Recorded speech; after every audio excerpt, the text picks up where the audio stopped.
वो eastern divine kingdom का Prince और वो डीमन गर्ल लेकर जा रहे होते हैं ताकि उसके ऊपर रिचुअल किया जा सके। वुया को जैसे इसके बारे में पता चलता है वो तुरंत ही वहां पर अपनी बहन को बचाने के लिए पहुंच चुका था। वो प्रिंस और डीमन गर्ल यहाँ उसके ऊपर अटैक करने की कोशिश करते हैं, लेकिन वुया ने अपनी पावर का इस्तेमाल करते हुए उन दोनों की वाट लगा दी थी। प्रिंस तो यहाँ पर तुरंत ही अपनी हार मान लेता है क्योंकि वो एक नंबर का फट्टू आदमी था, पर डीमन गर्ल यहाँ पर वुया को अच्छी टक्कर दे रही थी। वो अपनी पावर का इस्तेमाल करते हुए वुया के साथ फाइट करने की कोशिश कर रही होती है, लेकिन वुया यहाँ पर अपने उसी मंकी किंग के फॉर्म में आ चुका था और अपने आप को मंकी किंग में बदलने के बाद वो ऐसा मारता है डीमन गर्ल को कि डीमन गर्ल की जान जा चुकी थी। वो अपना दम वहां पर तोड़ देती है, जिसके बाद यहाँ से ये एपिसोड शुरू होता है। तो इस एपिसोड की शुरुआत में हम वुया को देखते हैं जिसके पास एक बंदा आया था महल से। वो यहाँ पर आकर वुया को बता रहा होता है कि क्वीन ने आपकी शादी यहाँ पर तय कर दी गई है, वो भी वुयू के साथ। मैं यहाँ पर उसी शादी की बात बताने के लिए आपको आया हुआ हूँ। शादी की डेट भी वो बता देता है और कब कहाँ किस तरह से शादी होगी सब कुछ उसने बता दिया था। पूरा का पूरा इंतजाम कर दिया गया होता है वुया और उसकी बहन की शादी करने का। वो बंदा यहाँ पर बताता है कि गांव वालों की भी इस चीज में बहुत ज्यादा सहमति है, वो लोग भी यही चाहते हैं, तो उनके लिए ही हमने ये फैसला किया है। उम्मीद है कि आपको इससे कोई नाराजगी नहीं होगी। लेकिन वुया गुस्से में कोई जवाब ही नहीं देता। तो वो जो लेटर लेकर आया हुआ था बंदा, वुया का बंदर उस लेटर को अपने पास रख कर उसे साइड में फेंक देता है कि चल काम हो गया अब तू निकल ले। इसलिए वो बंदा वहां से जा चुका था। उसके जाने के बाद वुया जो था वो सोचने लग जाता है कि यार जितना मैं छुपा रहा हूँ ना ये चीज को कि मैं असल में कौन हूँ, उतना ही ये मामला बिगड़ता जा रहा है। आज इन लोगों ने मेरी शादी मेरी बहन के साथ फिक्स करवा दी है। मुझे नहीं लगता कि ये सारा खेलना ज्यादा दिन तक के चलने वाला है। मुझे जल्द से जल्द अपनी आइडेंटिटी को सामने लाना पड़ेगा, लेकिन उससे पहले मुझे इन लोगों की वाट लगानी है ताकि मैं इनको सबक सिखा सकूं। लेकिन हाँ, ये अच्छा भी हो गया कि अब मैं यहाँ पर बिना किसी झिझक के सीधा वुयू के कमरे में जा सकता हूँ, क्योंकि लोगों के हिसाब से तो वो मेरी दुल्हन ही बनने वाली है ना। तो अब मुझे कोई रोक टोक करने वाला नहीं होगा। मैं वहां पर जाकर अपनी बहन को अच्छे से प्रोटेक्ट कर सकता हूँ इन घटिया लोगों से। दूसरी तरफ वो जो बंदा था वो यहाँ पर युआन हाओ के पास आकर कह रहा होता है कि मैंने बता दिया है वुया को शादी के बारे में। इस वजह से तो वुया ने सीधा सीधा अपना बसेरा ही डाल लिया वुयू के घर पर। वो दोनों एक साथ रहना शुरू कर चुके हैं। तो ये सुनकर युआन हाओ के दिमाग में आग लग जाती है कि तुम ये क्या चीज आकर मुझे सुना रहे हो। आगे तुमने जाने कैसे दिया उस वुया को वुयू के कमरे के अंदर। अब शादी में टाइम भी बचा हुआ है, उससे पहले ये दोनों कुछ बीच में खिचड़ी ना पका ले एक साथ रहते हुए।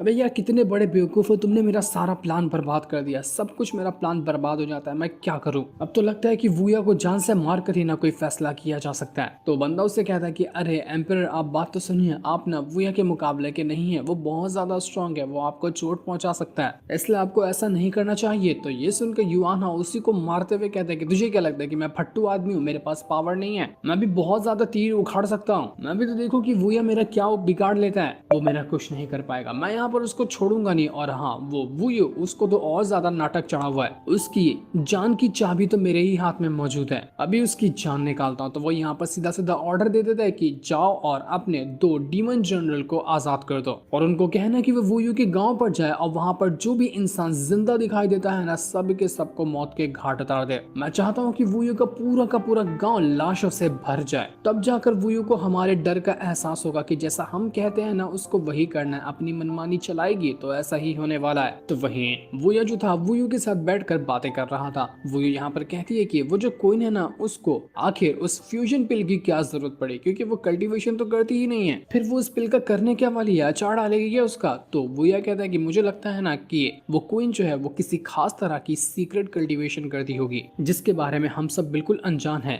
जब हमारा पंगा होगा ना उस कोइन के साथ, तभी जाकर हो सकता है वो अपनी पावर को रिवील करे, इसलिए हमें और सावधान रहना पड़ेगा। ना जाने वो किस तरह की कल्टीवेशन कर दिया, उसका लेवल क्या है वो हमें पता ही नहीं है। तभी वहां पर वो लड़की भागते हुए आती है और सारी की सारी बात वुया और वुयू को बताने लग जाती है कि युआन हाओ ने 2 डीमन जनरल को आजाद कर दिया है। वो लोग जा रहे हैं वुयू के गांव के ऊपर ताकि वहां पर हर जिंदा इंसान को मार दिया जा सके। ये सुनकर वुया और उसकी बहन दोनों एकदम शॉक में चले जाते कि नहीं, ये नहीं हो सकता, हमें कुछ तो कुछ करना पड़ेगा। तो वहीं हम युआन हाओ को देखते हैं जो दोनों डीमन जनरल को लेकर उसी वुयू के गांव के पास आ चुका था। यहाँ पर आने के बाद वो उन डीमन जनरल से कहता है कि जाओ और हर इंसान को मार दो। अगर तुमने सारे के सारे लोगों को मार दिया ना, तो मैंने जो तुम लोगों को सजा देकर रखी है जिंदगी भर काल कोठरी में रहने की, उसको माफ कर दूंगा और 10,000 सोने के सिक्के दूंगा। इसलिए जाओ और एक एक को जान से मार देना, कोई जिंदा बचना नहीं चाहिए। तो वो दोनों डीमन जनरल वहां पर गाँव के अंदर आ चुके थे। डीमन जनरल में एक एकदम छोटा बचकाना होता है और दूसरा एकदम हाथी जैसा था। ये दोनों भाई बहन थे, न जाने कौन से जेनेटिक्स के साथ पैदा हुए थे कि एक बच्चा ही रह गया और दूसरा हाथी बन गया। वो दोनों यहाँ पर अपनी पावर का इस्तेमाल करते हुए सीधा गांव के अंदर आते हैं। जो भी दिखाई देता सामने उसके ऊपर हमला शुरू कर चुके थे। गांव वाले एकदम हैरान रह गए थे कि डीमन जनरल यहाँ पर क्या कर रहे हैं। सभी लोग इधर उधर भागना शुरू कर देते, लेकिन उस बचकाने ने तो यहाँ पर सभी को मार मार कर उनको लूटना शुरू कर दिया था। ये एकदम लालची बंदा है, इसको कहीं से भी पैसा मिल जाए तो वो उसके लिए कुछ भी करने को तैयार है। यहाँ पर तो ये मरे लोगों के अंदर से भी उनके सिक्के वगैरह चोरी करने की कोशिश कर रहा था। लेकिन जब वो ये कर रहा होता है कि तब वहां पर एक एल्डर आकर पहुंच जाता है जो कि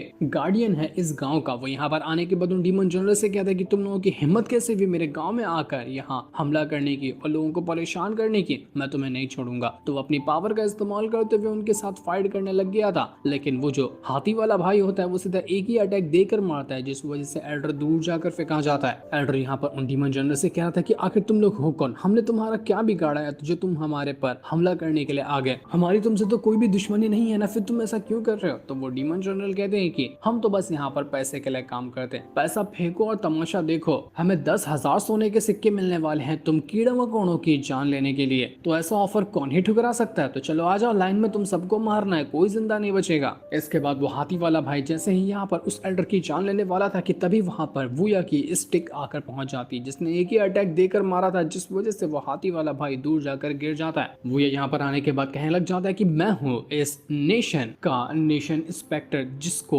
बनाया है स्वॉट सेक्ट ने। मेरे ऊपर जिम्मेदारी है कि आसपास अगर कुछ भी गड़बड़ी होती है ना तो मैं उसको ठीक करने के लिए जाऊँ। तो तुम यहाँ पर मासूम लोगों को मारने के लिए आए हो, इसलिए तो मुझे यहाँ पर आना ही था ताकि तुम लोगों को सबक सिखाया जा सके, जिस वजह से आइंदा तुम कभी भी इस तरह की हरकत करने के बारे में सोचोगे भी नहीं। वूया को देखकर वो लोग यहाँ पर कहने लग जाते कि ओ अच्छा, अब समझ में आया ना कि तू तो सबसे ज्यादा फेमस वाला बंदा सुंदाओ जी है, जो कि आजकल बड़ा फेमस हुआ पड़ा है। तुझे पता है हम तेरे बारे में ना बहुत सुनते थे कालकुटरी के अंदर भी, लेकिन अब जाकर तुझसे मिलने का मौका मिला है, बड़ा मजा आएगा तेरे साथ फाइट करने में। मैं तो सोच ही रहा था कि कब हमारे सामने तुम आएगा, और तू देख यहाँ पर आ ही गया। वो यहाँ पर कहता है कि मेरे 3 गिनने से पहले ना तुम लोग यहाँ से दफा हो जाओ, वरना तुम्हें चौथी गिनती गिनने तक ना इस दुनिया में रखूंगा ही नहीं मैं। तो फटाफट से यहाँ से अपना कदम उठाओ और कल्टी मारो। ये सुनकर वो जो मोटू भाई था वो यहाँ पर भड़क जाता है और अपनी पावर को काफी खतरनाक तरीके से एक्टिवेट करने लग गया था। वो जो एल्डर था वो यहाँ पर वो ऐसे कहने लग जाता है कि इससे पंगा मत लेना, क्योंकि पता है इसका जो लेवल है ना वो की कंडेंसेशन लेवल के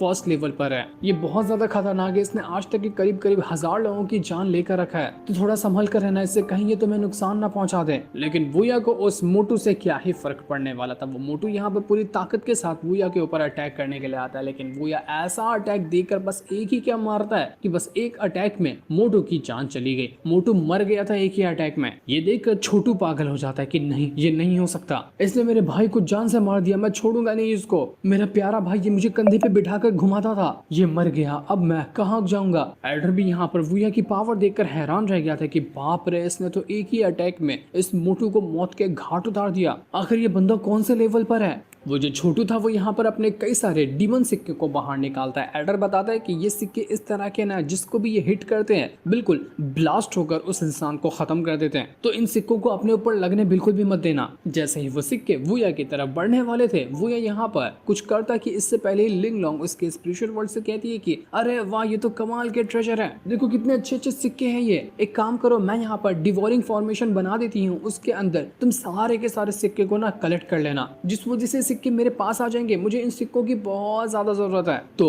वो जो लिंग लॉन्ग थी तुरंत ही यहाँ पर एक डिवोरिंग फॉर्मेशन बना देती है। ये फॉर्मेशन बिल्कुल मानो कि ब्लैक होल जैसा हो, जो भी चीज सामने आएगी अंदर जाकर गायब ही हो जाएगी, पता ही नहीं चलेगा कि उन चीजों का अस्तित्व कहाँ गायब हो गया। तो इस वजह से सारे के सारे सिक्के वहां से गायब ही हो जाते हैं। वो छोटू यहाँ पर देखकर पागल हो गया था कि ये क्या हुआ, मेरे सारे के सारे सिक्के कहाँ गायब हो गए। मेरे सिक्के ऐसे थे कि दुनिया में कोई भी इंसान पैदा ही नहीं हुआ जो इनके अटैक से बच सके, लेकिन तूने मेरे सारे सिक्के गायब कर दिए, छोड़ूंगा नहीं तुझे, मैं अब और ज्यादा सिक्कों का इस्तेमाल करने वाला हूँ। लिंग लॉन्ग तो यहाँ पर बस वो ऐसे कहने लग जाती है कि ना तुम इसको उंगली करते रहो, जितना उंगली करोगे ना ये उधर ना ट्रेजर फेंक कर मारेगा, मुझे सारे ट्रेजर चाहिए। इसको गुस्सा दिलाते रहो, ये सिक्का फेंक कर मारेगा, मैं फॉर्मेशन के अंदर डालते जाऊंगी। तो ये सुनकर वो यहाँ पर उस बचकाने से कहता है कि अबे ओए बचकाने, तेरे सिक्के तू फेंक कर मुझे मारा, तुझे क्या मैं भिखारी नजर आता हूँ जो चिल्लर फेंकेगा? अबे नोट वगैरह रहता तो अलग बात होती। जो सुनकर वो बचकाना कहता है कि नोट चाहिए तुझे, छोड़ूंगा नहीं मैं तुझे, अब तू बचने वाला नहीं है। तो वो यहाँ पर अपनी पावर का इस्तेमाल करते हुए evil ghost scatter coins technique का इस्तेमाल करता है, जिस वजह से एक नहीं बल्कि करीब करीब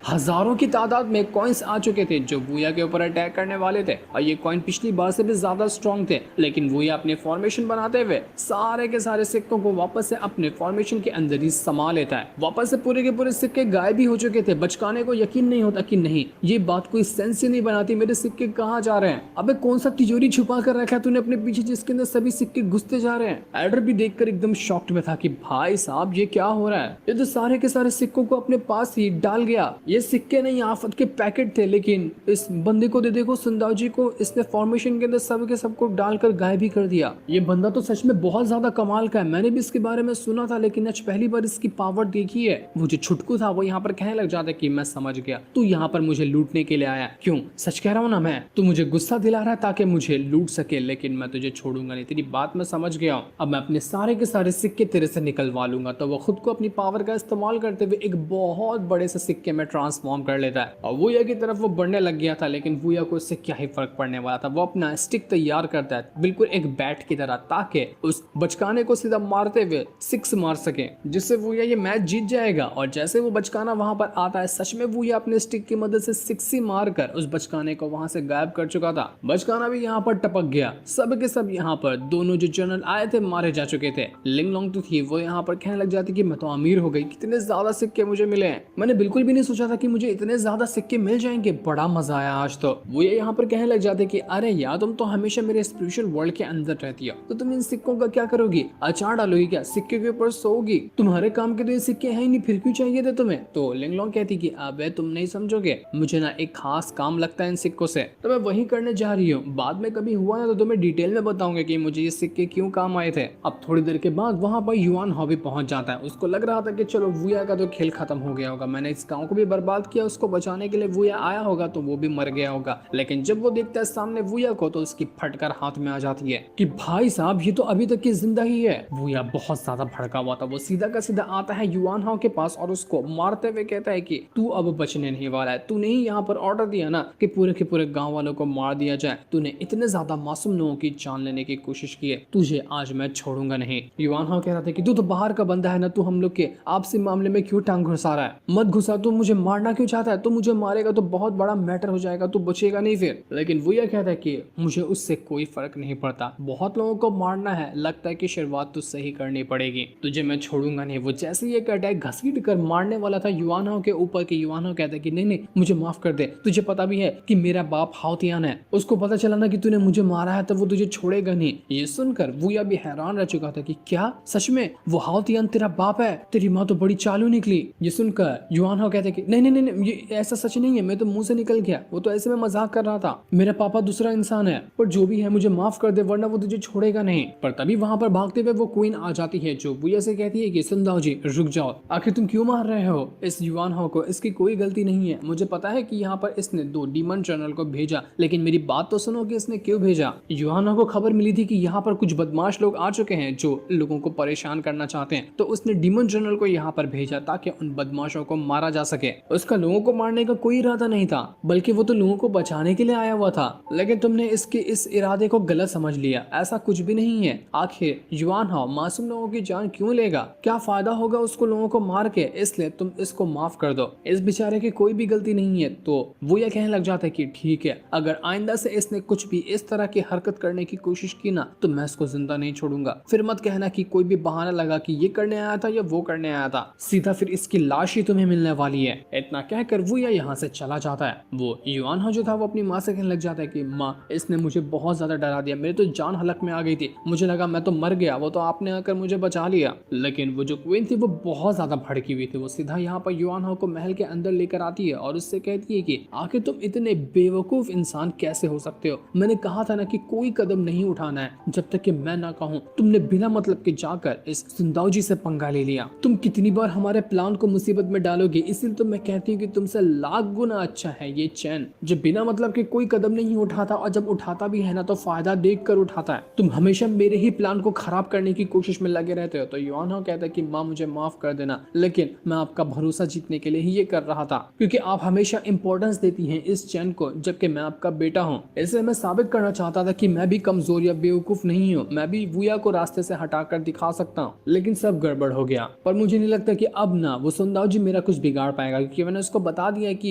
मेरा बाप हाओतियान है। ये सुनकर तो क्वीन के दिमाग में आग लग जाती। वो सीधा यहाँ पर युआनहो को मारते हुए कहती कि तूने आखिर क्यों बताया कि हाओतियान तेरा बाप है? तुझे पता है ना कि ये बात हमने छुपा कर रखी थी। इतना बड़ा गलत काम तू कैसे कर सकता है? मैं तुझे छोड़ने नहीं वाली हूँ। अब वो हमें नहीं छोड़ेगा। वो हमारे सारे के सारे राज को जान जाएगा। हमें जल्द से जल्द सुनदाओ जी को मौत के घाट उतारना पड़ेगा। चैन कहता है कि आप फिक्र मत करिए, मैं अभी जाता हूँ उस सुनदाओ जी को जान से मारने के लिए। लेकिन वो क्वीन कहती है कि इसकी कोई जरूरत नहीं है, अब मुझे ही यहाँ पर अपना खेल चलाना पड़ेगा। मैं खुद पर्सनली जाऊंगी उस सुनदाओ जी को जान से मारने के लिए। जिसके इतना कहते ही ये एपिसोड यहीं पर एंड हो जाता।